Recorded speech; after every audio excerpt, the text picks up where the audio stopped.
Hi, keep an eye, Amritaji, and you are good to start now. Good evening, everyone, and welcome to today's webinar hosted by 𝐀𝐧𝐣𝐚 International USA. Our webinar today is an attempt to address a dilemma that may be on many of our minds, especially following the recent executive order in the United States. Today, we'll focus on clarifying the impacts of the executive order on immigration visa status of many people across the US, and in particular, international students who may be concerned with H-1 visas. Now, before we jump into this very important topic, I'd like to take a moment to share a little bit about the organizations coming together today to host the webinar. 𝐀𝐧𝐣𝐚 International is a Hindu faith-based nonprofit whose mission is to serve humanity with a particular focus on disaster recovery, family and child welfare, and promoting volunteerism. We also have Hindu Yuva, a student organization with chapters at 33 universities across the US, with a vision to practice, preserve, promote, and protect Hindu Dharma. Bharatiyam is a pan-US forum working towards bringing together Indian students in the diaspora together with the aim to provide a nurturing platform for Indian students in the US to motivate them to contribute significantly to the growth of India and the USA. Vivekananda House is a residential Hindu student center on university campuses. It aims to provide a vibrant and positive Hindu experience to the campus community. Unite and Inspire is a nonprofit organization primarily based in the Houston area and across India, promoting volunteerism and active involvement of youth, children, and adults in the service of the community. With 18 other organizations locally and over 150 volunteers, Unite and Inspire is serving the community and making a real impact. And finally, Hindu University of America is a premier institution of higher studies in civilizational knowledge and dharmic studies for initiated and uninitiated, covering a broad spectrum from academic requirements to spiritual growth. Hindu University of America will act as an umbilical cord for current and future generations and connect them to their roots of Hindu Dharma. We're really delighted to bring all these organizations together today, and I'm especially excited to introduce our speaker, Anjali Bakshirami. Anjali Ji is an experienced attorney with over 20 years of experience with a passion and dedication to integrity and results for her clients in business and contract law, business and family immigration, and employment law. Anjali Ji earned her undergraduate degree at Brandeis University and a JD from Thurgood Marshall School of Law. She meets her clients' goals with expertise, commitment, and perseverance, tackling complex federal and state laws today, while ever ready to help her clients meet their future business and personal needs and goals. We're really excited and grateful to have Anjali Ji with us today. And thank you so much for sharing your wealth of expertise with us. And I'll hand it over to you to kick off the webinar. Thank you so very much, Amrita. That was so sweet of you. And I do appreciate this. And I want to thank every single one of the organizations that's involved. This is a true pleasure to do. I know that this has disproportionately affected most of our South Asian community.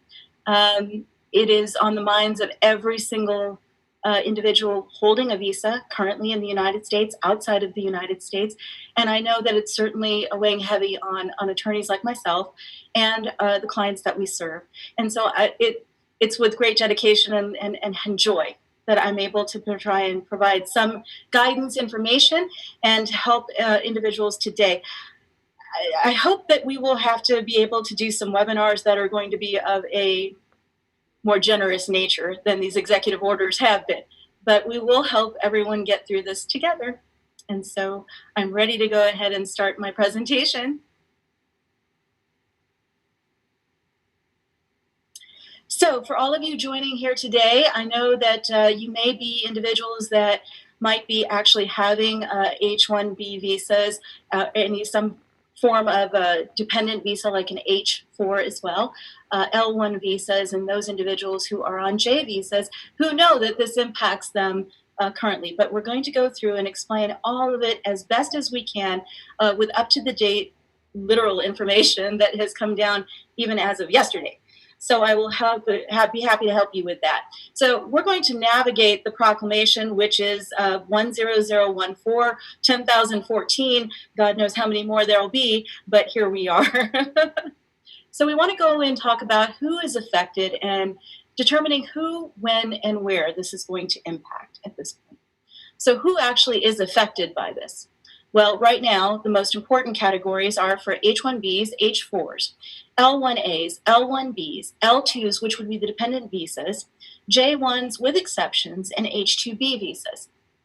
This current proclamation serves as a suspension of the processing of some of these visas and the ability to enter onto them if you are outside of the United States without a visa. And I want to stress that, and you'll see that from the infographic that's in front of you, that this would disproportionately affect those who are, and it is disproportionately affecting Indian nationals and Chinese nationals and South Asian nationals because they hold the larger portion of these visas.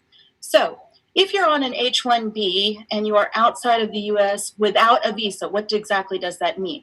It means you do not have a visa that is stamped actually into your passport.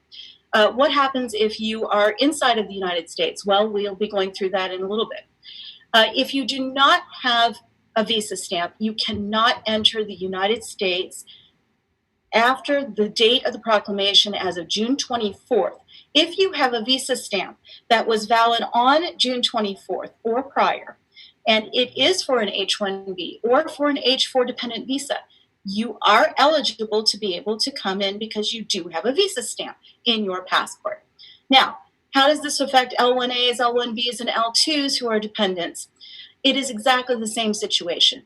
The first prong of this particular proclamation deals with the issue of whether or not the individual is inside of the United States or outside of the United States. So again, if you are outside of the United States without a visa stamp, you cannot enter at this point. And this will predominantly affect those who are either on H-1B potential cap cases, and I will go through this as well, that may be outside of the United States, that have been in the most recent 2021 lottery for H-1B. And if they were to get approved and their submission has taken place here stateside, effectively what is happening is that they will either get approved, and if they get approved, they would be allowed under normal circumstances to join and come to the United States by October 1st of any fiscal year, if in fact they have an approved visa. They would be sent to a consulate, they would go ahead and get their visa stamp, and they would enter in on their H-1B and start working. This particular proclamation is aimed at those individuals specifically to be able to try and suspend their entry until December 31st, primarily not for the fact that they won't get a stateside approval, even if they were in the lottery and a case has been submitted on their behalf. The issue now becomes, is the Department of State going to actually stamp a visa? Are they actually going to entertain these visas? And we do know that they have issued information as of yesterday and day before, indicating that they're not going to. And the reason why is because of this particular proclamation, which, again, I want to go into a little bit of the legalese for it so that people have an understanding of how it disproportionately affects. The idea is that it's not going to affect stateside petitions for change of status or extension of status for H-1B individuals, for their dependents, or for L-1s and their dependents. This is specifically for issues regarding individuals who are outside of the United States, who do not hold this visa status currently in their passports right now. Those are the individuals that need to be looking at this webinar specifically and understanding that it applies to them. So if you have a valid I-797, and for my H-1s, they know this, all of my L-1s, they know it, they live on this understanding of what that form is. It is a form stateside known as a form I-797C that serves as an approval notice that indicates that you are approved for a visa stateside. If you have a corresponding I-94, and everybody who has ever traveled to the United States knows exactly what that is, it's an arrival and departure record. When you are stamped at the port of entry, that indicates your current visa that you may be on here in the United States, and it actually has the date for which your validity is legal all the way through for your visa. If you have those items already, and you are in, let's say, under COVID-19, you had to travel and you were, for lack of better terminology, trapped overseas while you were having to visit family members, perhaps go there for business. If you still have a valid visa, you have a valid I-94, you have a valid I-797, and it was stamped on or before that particular date, ostensibly the idea is that there will be no impact, but we'll talk about that in a few minutes here. So again, if you have valid visa status, it has absolutely no impact. And that goes, again, for H4s with a valid EAD as well. Now, if you're here in the United States, you need to understand that all of those little green underscorings here all apply to you. The idea is that if you're already here in the United States, when you have an I-94, you have your I-797, you are stamped in here.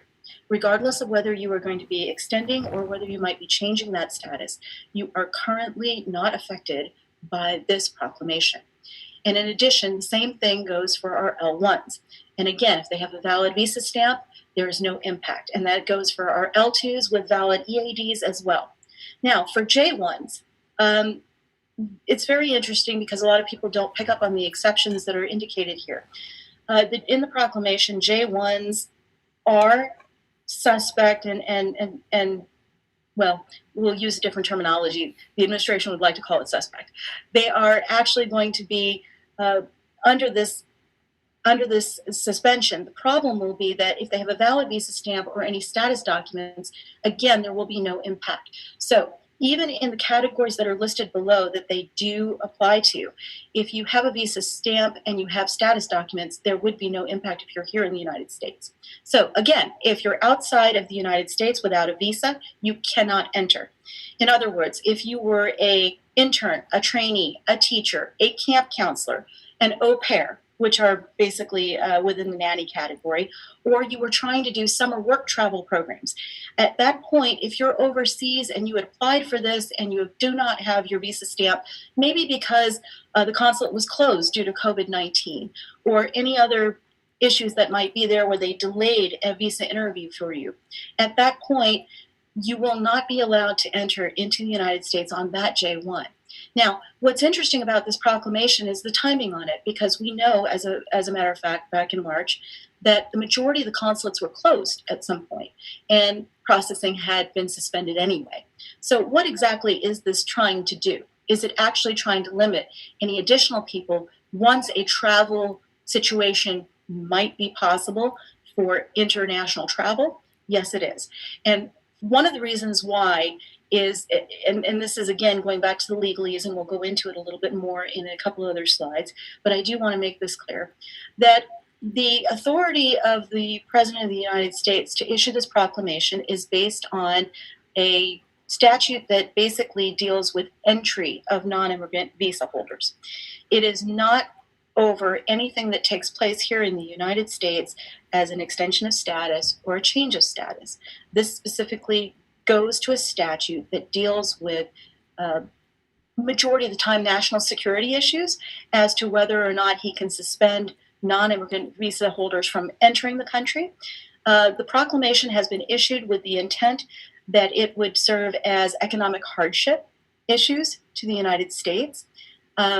There is, in most legal minds that have actually parsed through this, and we are parsing through it, the idea is that economic hardship may or may not be, in a court sense, something that would be upheld at some point as a reason to stop H-1B, H-4, L-1, L-1B, L-2, and J-1s from coming into the country. And again, the exceptions for J-1s would be obvious to some extent. They would be physicians, nurses, individuals that would be helping out with the medical crisis and that sort of thing as well. For H-2Bs, if you have a valid I-797 and an I-94, there is no impact to you. If you have a valid visa stamp, there is no impact to you if you are here in the United States. And so this is the bulk and the majority of the very specific and limited categories that they have actually indicated here. Now, does this mean that it won't be expanded? No. Does it mean that it can be expanded? Yes. Right now, I think the focus is on L1s and H1s in the economy in general, and businesses have come out on bank to indicate that this is not a good economic move, and that it disproportionately does not make sense in many ways, primarily because if you look at the numbers for economic hardship, in terms of the unemployment, if you look at the H-1B sector, or you look at the tech sector, or you look at the engineering sector, where the vast majority of our H-1s, our L-1s come from, the level of unemployment is only 3% currently. And so the question now becomes, is this really going to assist with the economy? Is that the actual reason for this? So with that being said, we'll go to the next slide to delve in a little further. So these are the non-immigrant visas that are not affected, because it's very easy after reading this and looking at the news and knowing what we know to feel like everything has been stopped at some point. But it hasn't, and that's a good thing. We have B1 business visas, which some people do not understand the difference between a B1 and a B2. There is a vast difference. A B1 visitor visa, a B1 business visa is with the intent of having an individual come here to the United States from an overseas company to stay for a period of time, usually 6 months to 1 year, in order to be able to assist a business here in the United States. And it comes with its own regulations, its own requirements, which you would want to check with a competent attorney with. But that is a valid option available. B2 visitor visas, for obvious reasons, everyone knows what those are. That is here to visit the United States, and there's a myriad of reasons to be able to do that. And so if anyone would want to be able to, for family purposes, for emergency purposes, for other medical issues, those are the kind of things you would want to go to a lawyer and discuss.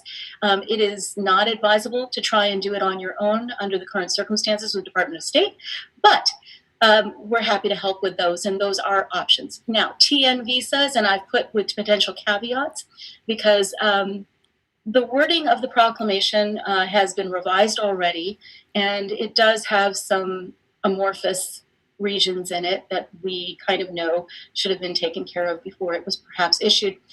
Currently, TN visas, and we have gotten confirmation from consulates indicating that those are exempted as well currently. And so we're quite happy about that as well. O visas, E3 visas, and there are a myriad of other E visas that can also be checked into for what purposes they will apply. Again, everyone was expecting this to disproportionately affect our F1s and our students. It did not. F1 visas, OPT and STEM OPT have escaped and hopefully will remain completely protected at this point. This also doesn't apply to anybody who uses ESTVA or is from a visa waiver program country. And so those are all things that you might want to check with a professional with, get some understanding of. But these are the visas that are currently non-immigrant in nature that would be issued by the Department of State and consulates worldwide still, and for which you can still submit applications. And so we'll go to the next slide to go in just a little further into this proclamation. So let's get into some of the mechanics of this. The suspension and limitation on entry pursuant to Section 2 of this proclamation shall apply only to any alien who, and it sounds wonderfully legal. What we want to do is break it down for you so that you can understand whether or not it actually applies to you or not. Is this an either or? Is this an all for one? How does this actually work? So the way this works is effectively all three have to apply. And what I have provided for you here is what the proclamation looked like on the day it was issued on the 22nd and what it would have been effective as the 24th. There has been an amendment. It was yesterday. I have included that information for you, but in order for you to understand the differences about what has been issued so that people can get clarity, I want to be able to go through both. So as far as the suspension and limitation on entry is concerned, and again, it's on entry. It's not for individuals who are here in the United States who are either on an extension of status situation or even a change of status situation. This is predominantly for those who are applying for wholly new visas under those particular categories. So, number one, again, you have to be outside of the United States on the effective date of the proclamation, which would have been June 24th in accordance with the proclamation. So, if you're outside of the United States at that point, then prong one applies to you. Number two, in its original format, the second prong would have been you didn't have a non-immigrant visa that is valid on the effective date of the proclamation. Now, this caused a lot of consternation to attorneys when this first came out, because we were actually thinking about all of the non-immigrant visas that are out there and trying to understand how this fit into the role of the idea of this being for H1s, L1s, J1s. That has been revised. And the third prong, which is you do not have an official travel document other than a visa. And then they give you the examples, which would be a transportation letter, an appropriate boarding foil, or an advance parole document. Now, what are those things? Really? Does anybody even know? A transportation letter is in effect with only certain visas. It doesn't apply to H1s. It generally does not apply to certain areas of L1s. An appropriate boarding foil. A foil is in the event that potentially for most of the individuals that would be applied for green card holders, for EADs and things like that, where there may be a situation in which they have lost the document was destroyed, and they can get a foil from the consulate itself. An advance parole document. That document will be for people who have immigrant petition visas that are pending for them here in the United States. And that could be including some of the employment-based H-1Bs at this point. So, again, if you have an advance parole document, this doesn't apply because you don't meet the third prong. So that's how this has to be dealt with, is prong by prong. So, number one, if you're not outside the United States as you're hearing the sound of my voice right now, you can breathe. For number two, those of you that have a non-immigrant visa, and we'll go through that with the caveat for the amendment, we will explain what that means. And if you don't have an official travel document other than a visa, in other words, you don't have the accompanying documents that might be required, including a passport, then there might be an issue. And again, that goes with a valid passport, right? Not one that has either had an expiration or that might have been lost. Again, these are also subject to change and revision by the administration itself, which they have actually done as of yesterday, which takes me to yet another area of the presentation in the next slide. So again, we're going to go into the gears now and explain to you how it kind of works. So if you were outside of the United States on the date of the proclamation, you have to figure that out, first of all. And again, do not have a non-immigrant visa valid on the date of the proclamation. All three must apply pursuant to the plain language of the proclamation in order to be subject to the suspension and the limitation on entry. Now, the caveat for number two. On the prong, it has changed. The language has changed to include and be more specific and to include the specificity that most of us assumed would have been there, which was that if you don't have a non-immigrant visa in what would be the categories that were listed in subsection 2 of the proclamation, which are H1, H4, L1, L2, J1. They're specifically tying it to the fact if you do not have a non-immigrant visa in any one of those categories on June 24th, then the second prong will apply to you. Number three, you don't have an official travel document other than a visa. So we'll go through a little bit of the mechanics and trying to understand exactly how this works. If, let's say, and we've all heard of these situations and we're currently looking at them that are disproportionately affected, perhaps they're an H4 spouse that may have had to go overseas to see a family member, an older parent, a difficult situation with perhaps a funeral, or perhaps some other situation that comes up because life is life.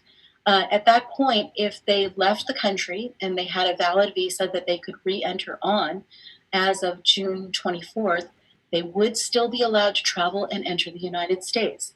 The problem comes into if you went outside and you needed a visa stamp to be renewed, if you needed a visa stamp to be issued to you, and because of the perfect storm of COVID-19 that closed the consulates back in March, you were not eligible or able to even get in, to get an interview, to be able to go ahead and, or even go to the window, to be stamped at that point. Now what do you do, right? And that is the actual problem, because what this is this is stage 2 of that storm, where they're saying, okay, well, it's really not our fault that COVID-19 took place. It's not our fault that you couldn't get in to get your visa stamp on time. And we've, to the credit of the majority of the media organizations, and a lot of people are coming out and giving these stories out so that people can understand the real impact of what this proclamation is doing to families. And we're not unaware of it. If there's no economic benefit that we can see from the standpoint of an H-1B individual coming in potentially on fiscal year 2021 applications and petitions that were filed and can come in after October, we're looking at a situation where maybe they are only waiting 2 months till December because it's not stopping their stateside petition. I can understand, and anybody else can understand, the economic impact of that H-1B potentially being suspended under this proclamation. What doesn't make sense is H-4 spouses who were caught in this storm, or H-1Bs that were caught in the storm, or L-1s that were caught in this storm, and were not able to actually have access to consulates to get valid stamps and visas and to be able to re-enter the country timely, even though that they had everything with them and they applied, and they may have missed that window by a day or two when COVID-19 actually hit and everything was shut down. So again, we'll go back to those issues, and there is a legal argument with respect to the disproportionate effect on family members, and it's a real one. That doesn't serve an economic benefit. At some point, one of the things that is concerning to professionals like myself and individuals and businesses that employ H1s and L1s, like Google, Amazon, some of the biggest companies in the world, the concern now here is these individuals who are H1s that may have been stranded overseas, or their spouses and their children are stranded overseas, who might even be United States citizens at this point, who are young and cannot travel on their own. At some point, these individuals have built lives here. They have houses, they have cars, they have jobs. And at some point, if you don't allow them to come back into the country to be able to do their job or to be able to see their family members, the detriment is widespread. And the other problem is that the majority of our H1s and our L1s and these individuals are able to work remotely, wherever they are in the world. Their job is still going to be there at some point, whether they can re-enter the country or not. So at some point, you have to ask yourself as a professional and see the impact of the proclamation and ask, how is that truly helping with the unemployment rate here in the United States at some point? So apart from going through the mechanics of how this works in real life and how it's disproportionately affecting people's lives, we do have to go through the legal machinations of what this is. And so we'll go to the next slide to explain a little further. So, and this might be just what every H1 and L1 individual who are highly educated people that, they love going through this and parsing it with us, and they'll understand it as well. There are definite impact issues and nuances. And then the issue for the legal community and for those of us that are looking at the proclamation and looking at what seems to be, and you can see it at the bottom of my slide, that litigation on this may be inevitable. It most likely will be. And one of the reasons why is because of the way that a proclamation or an executive order is parsed. Majority of the time, it is a plain language reading that we're looking at. And what does that mean? That means the letter of the law. It means the way we actually look at the language to see how it would be enacted. How should it work? So, in other words, Those who are already in possession of a valid visa prior to June 24th will be allowed to enter the United States, even if they're traveling abroad for future or already outside of the United States. Now, there's a caveat to that. You're going to ask, and there's going to be a situation in which there's an H-1B who is stamped, who was overseas, who cannot travel currently. And they're going to ask, well, I have a valid passport, I've got a valid I-797, I have a valid I-94, and I have a visa stamp that is still current. Will I be allowed to travel and enter the United States? Well, ostensibly, under the plain letter of the law reading of this proclamation, the answer would be yes. But then there aren't too many lawyers these days that will say yes without a disclaimer under the administration's current policy, initiatives, and the way they are interpreted at the border. Because again, this deals with CBP, which is Customs, Border, and Patrol, and it will depend on port of entry. We are looking and waiting for information, examples, guidance, which usually comes in the wake of one of these, although we don't have it yet. So the answer is to all of those individuals that are worrying, we are also worried about it, but our recommendation to you is stop, wait, listen, and let's get some guidance for you before we jump onto a plane. Those who were in the United States on June 24, 2020, as well as anyone who held a valid visa on that date, should be exempt, and you can see I've written should be, under the plain language of the law, exempt from the immigration proclamation, whether they were inside or outside of the United States. Now, everyone's going to jump at that. What does that mean? Even if I'm outside of the United States, will that work? And again, it goes back to that understanding, that nuanced reading. Are we looking at a plain language reading? Well, we thought we were until yesterday, when they set out another amendment because of the ambiguous nature of the language that's involved. And that's another reason why we believe that litigation will most likely be inevitable on this. So, as a caring lawyer, as a professional who's done this for quite some time, and I think that the majority of my colleagues agree with this as well, and those who are scholars in this area, caution is advised completely with respect to travel.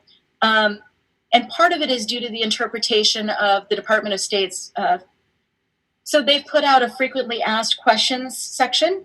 It was very interesting because that was given out ostensibly the day after the proclamation was issued. And it was very interesting because we as legal professionals were looking at it as potential non-adherence to the plain language of the law, which in legal terms means the Department of State put something out there that actually wasn't legally in the proclamation, and it looked like they might be in defiance of it or perhaps in complete opposition to it. And it turned out that the amendment that was made yesterday was in compliance with the Department of State, and what it was is they just didn't write it very well. It's very difficult to say that, but the truth is that it was a badly worded proclamation. And there we have it. I think pretty much all the immigration attorneys would probably agree with me on that. So we are looking at potential amendments. We're also looking at potential clarification. Attorneys like myself, through the American Immigration Lawyers Association, and in general, we're checking in with CBP, which is the Customs and Border Patrol. We're checking in with consulates around the world, and we're trying to get clarity and understanding about specific instances and situations that we know would be affecting our clients and people who have these visas. I do want to make one more note, which is that under the H visas, the H-1B1 visas, the Chilean visas, are not affected by this. And we have received notification from consulates that those are not touched by this. So if you have that visa, you are currently safe. And again, if you look at the infographic on my screen, I'd like to make sure that your eyes go to the bottom left corner where it says caution. I don't know how to express it any more than I can here. Please be careful. Please check in with a competent attorney. Whether it's me or somebody else, it does not matter. But the reality is that right now, this proclamation is so new and the plain language of the law has not been interpreted completely, that before you go on the internet, research on your own. Listen to other things and other cases and people that are actually trying to get to the consulates right now. Please, please, please, please check in with someone who's in the know. And so that'll take us to our next slide. So, exemptions from the proclamation. Who is still allowed to come into the United States under the present circumstances and the whirlwind of proclamations and executive orders that have come through? Well, any lawful permanent resident of the United States is still welcome here. Any alien who is the spouse or child of a United States citizen is still eligible. Any alien seeking to enter the United States for the purposes of temporary labor or services that are essential to the United States food supply chain. This is very important, and it is COVID-19 specific. And those, again, because of the language that is broad in nature, it's probably not a good idea to interpret it on your own. You would want to check with an attorney if you are actually in any one of those particular situations. Again, any alien whose entry would be in the national interest as determined by the Secretary of State, the Secretary of Homeland Security, or their respective designees. This is a caveat that is usually put in, and again, national security interests are one of those that go straight along with the actual authority under which this proclamation is issued.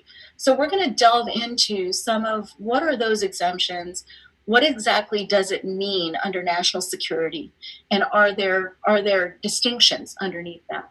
Well, those are going to be in my next slide, and we'll go to those immediately so that we don't have to hold anybody in suspense.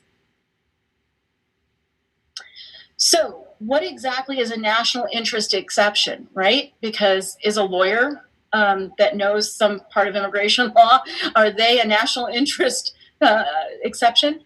No, there's a breakdown in all of these categories. And to be able to know whether it affects your H1, your L1, or your J1 for that matter, we need to go into the issues and break them down as per the proclamation currently, which is national security. And national interest or national security interest exemption will be specifically for purposes of defense, law enforcement, diplomacy, and the catch-all phrase, national security of the United States. What exactly does that entail? Let's say you're a computer specialist who actually works for a company, and we won't use the actual word, we'll use a different word like Diamond Stone, or somebody else who's actually has contracts with the United States government to be able to deal with defense and national security and assist with that. Are you considered someone that might be in that national interest carve-out? Well, you might well be, but that decision and that information and the evidence thereof, you would want to check with an attorney.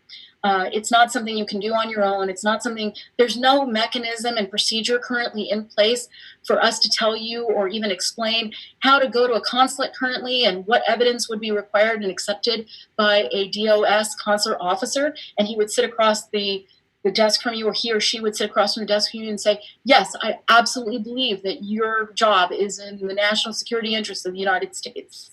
But we will find out. And I believe that the majority of legal professionals, we understand exactly, to some extent, what the Department of State in previous administrations and under previous precedent has seen as national security interest. And I believe that those are the things that will be vetted through this process between now and December 31st, unless we see a rescission of this proclamation or a further amendment, or if we see an injunction by a court of law or with regard to portions or all of the proclamation. The second carve-out is for medical care to individuals who have contracted COVID-19 and are currently hospitalized. That brings to mind every healthcare service professional on the planet. That literally is the carve-out exception. If you are somebody who has knowledge of how to deal with respirators, you're wanted and needed.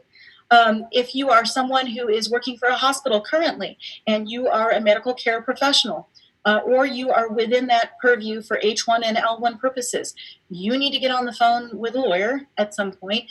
And if you are not outside of the United States and you don't have a valid visa stamp and you don't have a travel document, you need to go ahead and speak with someone to see if you actually might qualify for that exemption. Again, medical research at United States facilities to help the United States combat COVID-19. And why not? We need those individuals desperately. So how does medical research work? Well, let's see. We're asking ourselves as professionals, and we're trying to give out information to individuals like people that are watching this webinar to find out whether or not, if you're a computer individual or an engineer that works in this area, and you, let's say your work is vital to being able to allow that medical research to take place at a given facility here in the United States, does that mean that you're eligible for this exception? You very well, you might be. And there are ways to vet all of that and to take a look at it to see whether it's a tenuous connection or it's going to be one that's a little bit closer to what the context of this particular proclamation exception was. Again, last one, anybody that would be necessary to facilitate the immediate and continued economic recovery of the United States. Well, there's an argument to be made intellectually, academically, and legally that would be everybody. But at some point, this is going to be a case by case. Just interpret that star as a case by case situation. If it is a company that is, again, vital to the U.S. economy, if it's affiliated with the food supply chain, or perhaps other areas of the supply need in the United States, you very well might be eligible for that. This hasn't been vetted yet.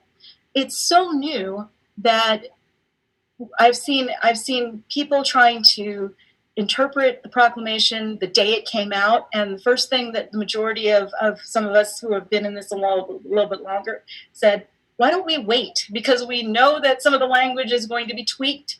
We know that some of this is going to be looked at again. There's currently no guidance, no definitive guidance that has been drawn out for each one of these exceptions. However, those individuals who have some experience with it, and again, precedent, understanding of what the Department of State would be looking at, we can assist you with that to determine whether or not you're necessary to facilitate the immediate and continued economic recovery of the United States. And so let's go to the next slide, and I will be able to help you understand a little further what we have. So this is an interesting one, and I've saved it kind of for last. We have the Canadian quandary. How does the proclamation affect our H and L visa holders to the north? First of all, we value you, just as we do all H1s and all L1s. The reality is that because of the intricacies of the Immigration and Nationality Act and the way visas are treated from different countries, and with respect to certain caveats that are already there in the system, which is one of the reasons why a lot of us, when we saw the proclamation, were concerned of its overly broad nature. It immediately begs the questions, what about this? What about that situation? And I'm sure that our viewers are thinking the exact same thing. So there is a proposed argument to exclusion from the proclamation pursuant to what would be 3C, asserting that since Canadian H-1B and L-1s are they're technically exempt. They're what we call ostensibly visa exempt. They don't necessarily need to have a visa to be able to enter the United States on that H-1 and that L-1, that they should be allowed to travel. We have received some information from consulates that indicate such, and that at the border, from CPB as well, that they're going to allow them to travel currently. Now, that's not written in stone. It's not written in blood either. So again, best to check with a professional before you head to the border with it. The issue will be determined, I think, and there's one caveat there that I want to go over really specifically, which is that if you're looking at that Form I-797C approval notice, that should be deemed sufficient pursuant to the section to be able to allow you to come into the United States if you're a Canadian H and L. Why is that important? It's really important because at some point, even though you may be visa exempt, that 797 will be treated differently at the border. And you need to be able to have an understanding of how that actually works. If you are a Canadian national who has an H or an L visa. And at that point, you would want to be able to speak with an attorney to see what are the other options, because remember, a TN visa is still also an option, and that is fully exempted from the proclamation as well. So I hope this gives a little bit of clarity as far as that goes. And we'll go to the next one. But I do want everyone to understand. We can go to the next slide, and it shouldn't be an issue. And again, I want people to understand at this point that there are a lot of questions out there. There's a lot of questions on the minds of professionals like myself. I've tried to vet as many of the issues here under the proclamation that we can currently. I will say this. It seems very clear that there will be litigation at some point, and it would behoove a lot of individuals who are affected by this to perhaps get in touch with attorneys to find out, because there are nonprofit organizations, there are other organizations, including the American Immigration Lawyers Association, that are going to be gathering this data. They're going to be gathering information, and it will be most ostensibly for purposes of litigation on behalf of individuals. And again, that's not on an individual basis through a law office. That's through organizations that will be assisting in this. And so, again, just like everything else, it seems with this administration, a lot of the executive orders will be vetted in the courts to some extent. Do we expect any additional clarification? Do we expect some guidance to be coming out? Well, we're definitely hoping for it. We have thought about, and some of us who live, eat, breathe, and sleep this stuff, we think about it day and night from the day it's been issued out. And I can tell you that it weighs heavily on me with my H1 clients and the candidates. I've been doing this for over 20 some odd years, and a lot of these people are family to me. They've been here a long time. A lot of them are visa retrogressed. They're on their third, fifth, fourth extensions. This is scary. It truly is for them. And I think that it doesn't escape us how truly scary this is. No child, no spouse, no family should be separated for this purpose. They should not. And I would hope that the administration will look at that. I hope that the Department of State will look at that. I know that the attorneys are looking at it. And I know that we are looking very seriously at helping our H-1B employees breathe a sigh of relief to some extent to understand how this is going to affect them. For those of my individuals that might be H-1B fiscal year 2021 who are overseas currently, if you have a stateside petition, and believe it or not, today is coincidentally the actual date for the end of CAP filing. All CAP filing should have been completed by today, as far as we know. And the majority of these people will be adjudicated here in the United States. If you get approved, does that mean you cannot enter? It means currently under this proclamation, you may not be able to enter unless you qualify for one of the exemptions until December 31st, 2020 or beyond. However, that does not stop the adjudication of your petition stateside, and that's important to remember. We do believe that employers and businesses are going to try and, in response to this, have to retool. They're going to have to look at offshoring. They're going to have to look at other options. And it is my understanding that on bank, they have all written, and a lot of them are talking to the administration directly. And so we do not know if we will see some more revisions, but we can always hope. And the rest of us will be here hoping to help the rest of you.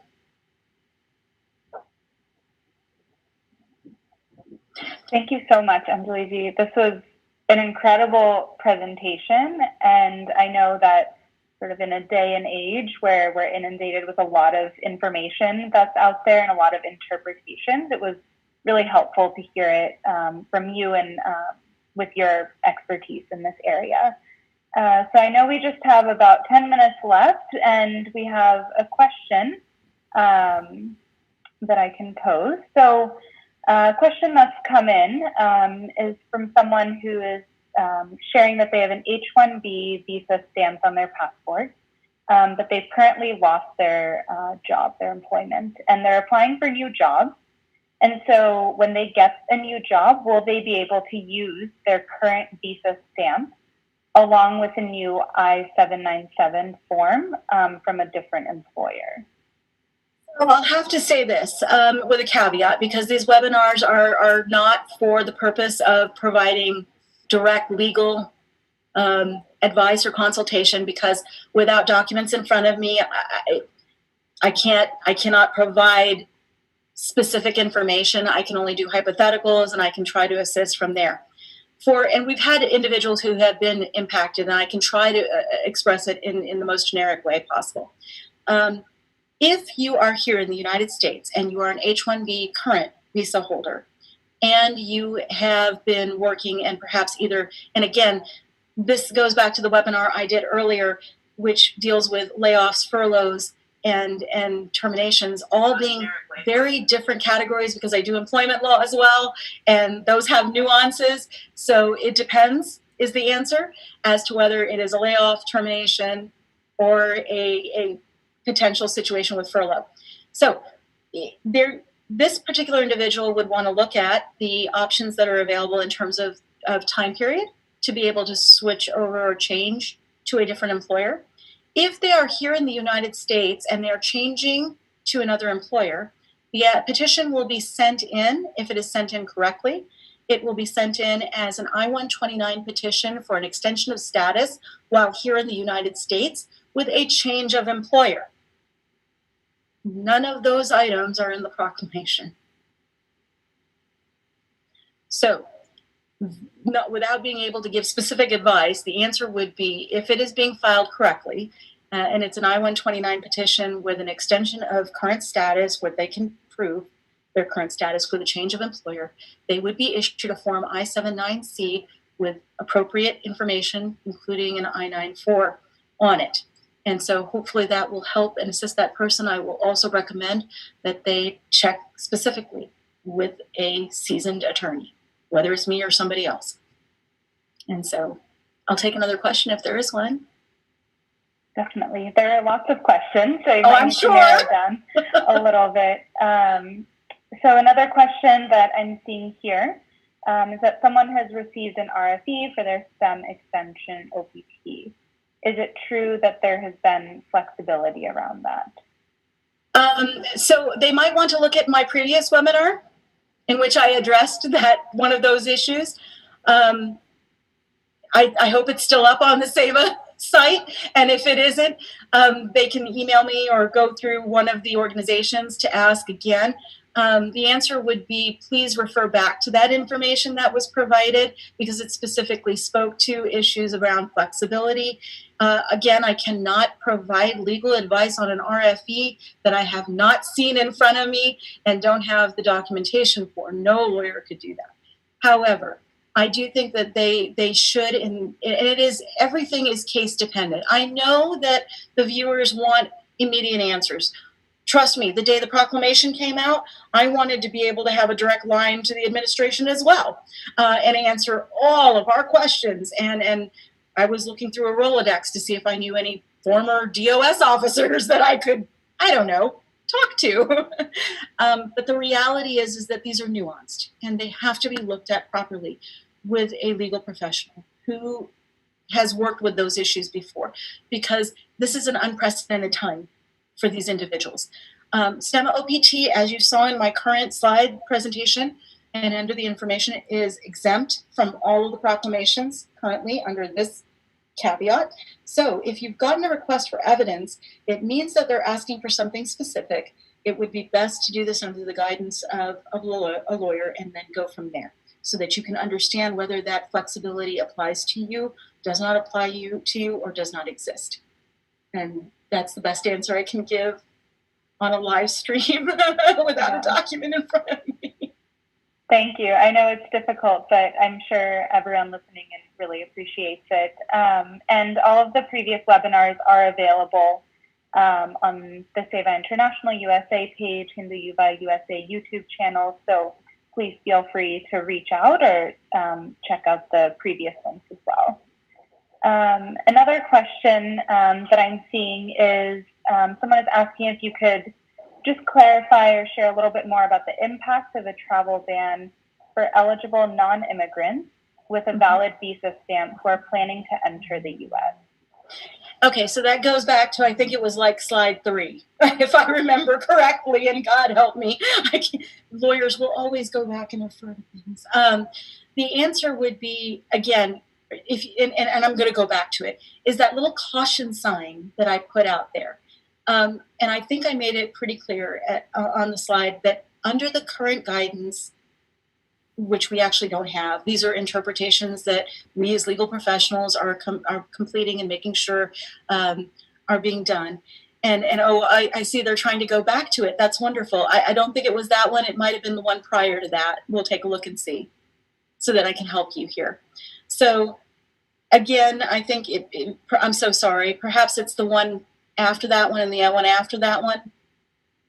This is the letter of the law here. It's the one with the little caution stamp on it. It's in the bottom left corner, if that helps. We'll get to it. Hang on, there it is. So I think I made it clear here where caution is advised completely with respect to travel.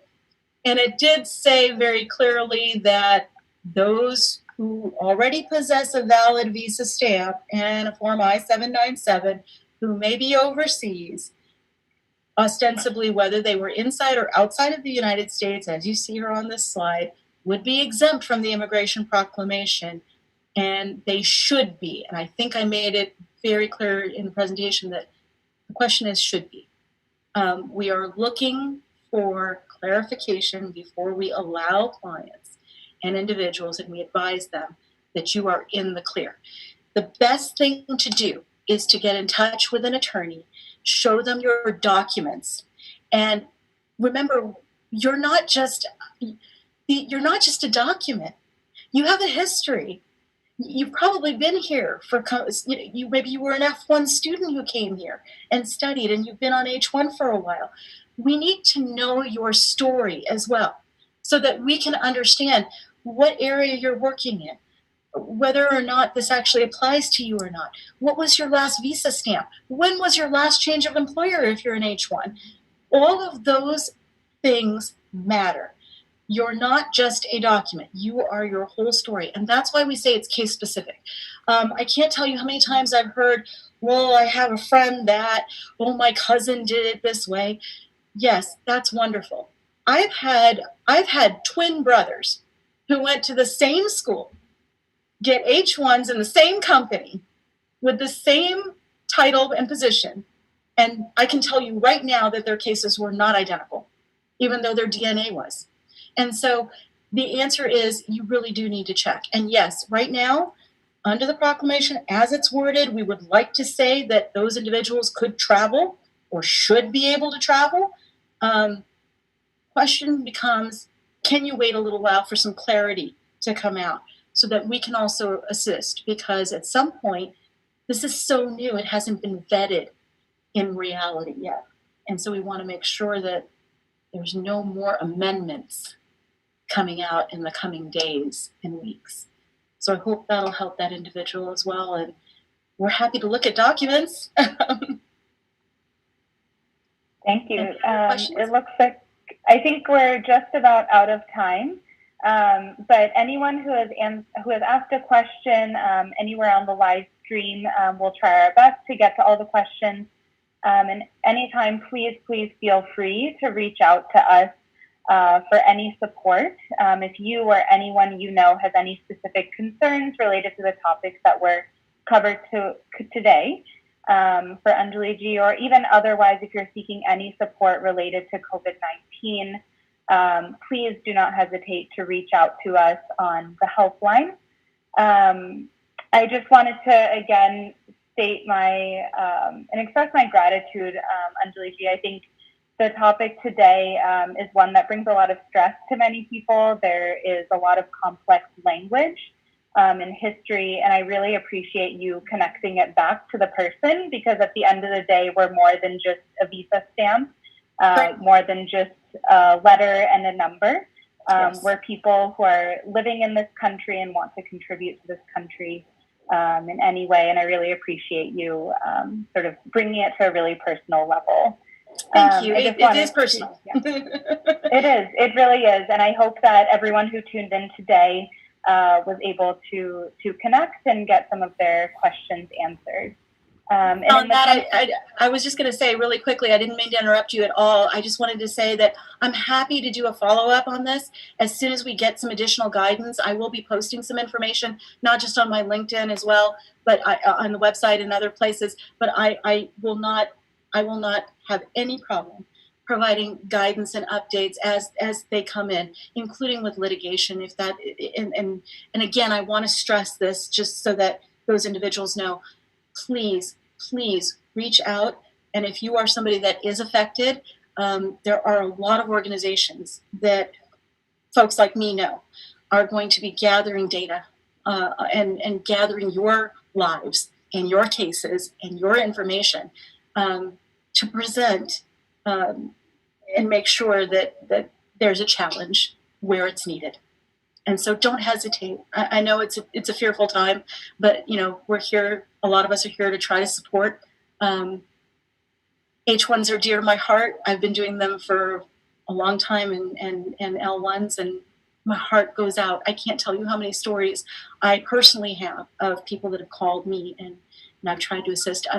My heart goes out to all of them, and we will get through this. I promise. Thank you. I really appreciate it. It's great to have these resources and community here to support us in this time of need. And I think many of us may be following the SEVA pages or any of the connected organizations today, and we have a lot of upcoming webinars or ways that you can support the local community. One that I wanted to mention today that might be of interest for people of all ages, a topic on cybersecurity.